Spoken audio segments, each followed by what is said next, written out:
The owner of the Bryant Recreation Center says it was the go-to place for people in the Black community.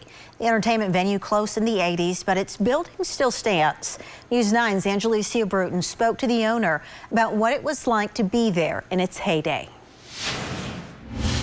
The Bryant Recreation Center was a pillar for the Northeast OKC community, but today the building is vacant and run down, but the owner dreams of changing that. If the walls of the center could talk, Dr. Phillips says they would tell you stories of how much joy it brought to people. Dr. Phillips addressed City Council in January regarding plans to preserve the Bryant Recreation Center. H.T. Greenshaw and Farrell Martin opened the center in the Northeast community in 1960. Dr. Phillips and his nephew, Michael Chappell, gave me a tour. I only wished I would have known what it was like back in the day. Celebrities performed in the music center.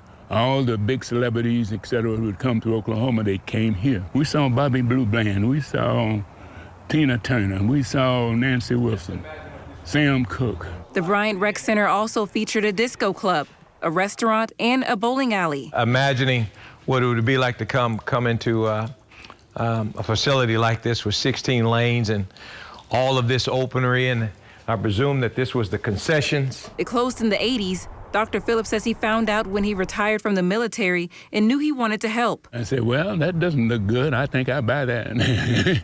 Honestly, that's the honest truth, because it was so important to the Black community, really. Because I remember going downtown to those big places and for entertainment, and it just wasn't the same. The building no longer serves as an entertainment spot, but Dr. Phillips plans to bring it back to life. I want it to be a place for learning, number one.